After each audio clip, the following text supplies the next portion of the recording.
Então, meu nome é Cláudia Rose, eu sou fundadora do SEASM e do Museu da Maré. E contando um pouco dessa história, como tudo começou, na verdade, tem várias histórias, porque o SEASM e o museu agregam várias pessoas, então cada uma tem a sua história de como chegou aqui. A minha história é porque eu nasci aqui na Maré, na Baixa do Sapateiro, que é uma das comunidades da Maré. Eu comecei a participar da Igreja Católica, a paróquia Nossa Senhora dos Navegantes. Na década de 80 era a única paróquia aqui. E aí a capela e a paróquia tinha matriz e várias capelas. Então, eu e outras jovens, na época jovens, a gente circulava livremente por todas as comunidades da Maré, nas capelas, indo e vindo para todos os lugares. E aí, assim, isso criou uma identidade em mim, em outros jovens, muito grande com um lugar. Então, quando a gente criou o SEASM em 1997, a nossa intenção, o nosso objetivo era ampliar as possibilidades dos jovens da Maré entrarem para a universidade, mas não bastava só isso, porque assim, o jovem entrava e lá dentro ele ia ser engolido por aquela estrutura, ele ia negar a sua origem que veio da favela. Então a gente queria criar uma identidade do jovem com o lugar onde ele vivia, assim como a gente, criador do SEASM, fundador do SEASM, tinha essa identidade. Então a gente, junto com o pré-vestibular, criamos também um outro projeto que foi a Rede Memória da Maré, que trabalhava toda a questão da história, da memória aqui desse lugar e junto com os professores do pré-vestibular, a gente começou a trabalhar isso em aulas de cidadania, junto com os jovens, a questão da história, do pertencimento ao lugar, para que o jovem, ao entrar na universidade, não negasse sua origem, mas tivesse forte essa identidade com esse lugar. E aí a Rede Memória, num determinado momento, foi em 98, foi convidada pelo pessoal da Fiocruz a fazer parte do projeto de formação do Museu da Vida, participando na seleção e formação de jovens de ensino médio, moradores aqui da Maré, que seriam os monitores lá no Museu da Vida. Então a gente trabalhou durante 2 anos, foi 99, 98 e 2000, nesse projeto. Foi aí que a gente conheceu, em 2000, o professor Mário Chagas, que ele é um professor de museologia da Unirio, e também é do IBRAM, militante na área de memória e de museus, e ele veio conhecer o trabalho da Rede Memória, lá no SEASM. E aí, quando ele conheceu o trabalho, ele falou, nossa, vocês têm todo um trabalho de memória, de preservação e tal. Vocês já pensaram em criar um museu, bem? Não, apesar da gente estar trabalhando junto com o Museu da Vida, a gente nunca tinha pensado em criar um museu. Isso aconteceu, por isso aquelas coisas que a gente pode chamar de acaso, mas que eu acho que não é muito acaso, mas que aí, em 2002, final de 2002, o SEASM, participando de um seminário na Firjan, conheceu a dona do espaço aqui, daqui, dessa fábrica, antiga fábrica, que estava fechado já há muito tempo, ela não conseguia alugar, não conseguia vender, então ela nos procurou, ela achou interessante o trabalho do SEASM e perguntou se a gente não queria utilizar o espaço para fazer projetos. E a gente imediatamente disse sim, vamos conhecer. E quando a gente chegou aqui e conheceu o espaço, a gente viu assim, nossa, mas tem tudo a ver com o trabalho da memória, que esse espaço fica na Avenida Guilherme Maxwell, antigo caminho do Porto de Inhaúma. No final dessa rua batia o mar, a rua ao lado do museu é chamada de Rua Praia de Inhaúma. Praia não existe mais, foi tudo aterrado, mas aqui no final da rua tinha um porto, tinham estaleiros, e isso é o núcleo original de ocupação dessa região aqui, com os pescadores ali na enseada, de Inhaúma. Então a gente viu que tinha tudo a ver e a gente resolveu fazer aqui um projeto os projetos culturais do SEASM com a Casa de Cultura da Maré.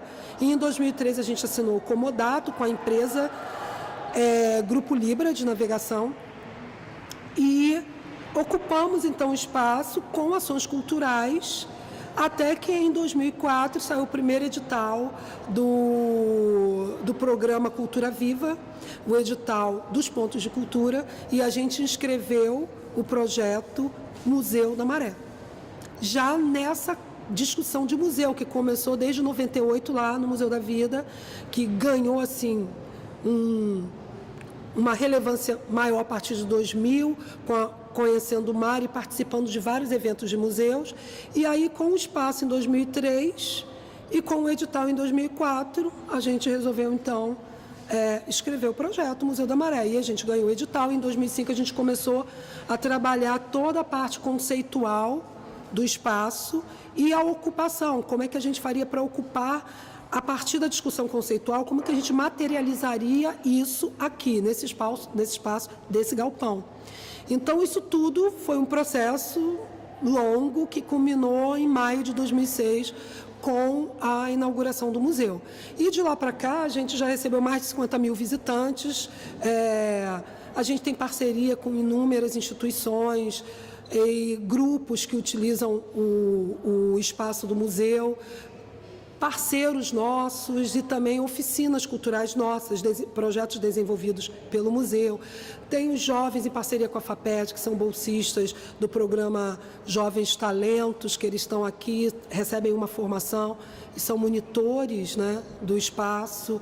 Tem as oficinas culturais que trabalham várias linguagens artísticas. Tem o Arquivo Rosina Vieira, que é uma homenagem a uma das primeiras moradoras. Então, isso aqui, na verdade, está impregnado de vida. Eu diria que o museu, me perguntaram assim, o que é um museu comunitário? Eu diria, olha, para mim, todo e qualquer museu tem que ser comunitário, porque o museu, ele tem que dialogar com a comunidade, ou do entorno, do território onde ele está localizado, ou a comunidade de interesse dele. Se é um museu de arte contemporânea, tem que estar dialogando com os artistas que trabalham arte contemporânea. Então, assim, o museu tem que estar sempre dialogando com a sua comunidade. Então, todo museu tem que ser comunitário. O Museu da Maré, ele não é um museu comunitário. Ele é porque todo museu tem que ser. Mas, na verdade, eu chamaria o Museu da Maré um museu de base popular. É um museu que ele trabalha a questão da museologia na primeira pessoa. Nós falamos de nós mesmos. Só que é um museu que fala de si próprio, mas não fala só para si, não fala só para os moradores da Maré. Não é um museu que está aqui para ser um gueto, né? Mas é um museu que fala de si, sobre si, para si mesmo, mas fala também com os outros, dialoga com os outros. Então, é um museu que não está no monólogo, ele está buscando sempre um diálogo, porque a gente entende que é assim que se constrói uma memória, que é uma memória participativa, que mobiliza, que transforma. E assim, quando eu recebi o telefonema, foi dia 25 de agosto, eu recebi o telefonema de um dos diretores do grupo, né, Libra, dizendo que os acionistas não tinham mais interesse em renovar o comodato e que a gente teria que sair daqui do espaço. Eu falei assim, meu Deus, o que vai acontecer? Porque que espaço outro, senão esse, que tem toda essa simbologia, essa ligação intrínseca com a história de ocupação desse lugar? Que outro lugar o museu poderia ocupar? E aí ele falou, né, não, tem problema, vocês não precisam sair amanhã. A gente vai dar um prazo de 90 dias para vocês desmontarem tudo. Então, assim, gente, sem a percepção ou sem o conhecimento do que é esse espaço, do que esse espaço significa, não só para a Maré, mas para todas as pessoas que vêm aqui visitar. E aí, no dia 27, a gente começou imediatamente, no próprio dia 25, eu comecei a entrar em contato com várias pessoas e a gente começou a mobilizar, né? E a gente está num movimento chamado Museu da Maré Resiste, e que é um movimento que está agregando pessoas de todos os lugares. A gente está recebendo cartas de apoio assim, de todos os lugares do Brasil, de fora do Brasil.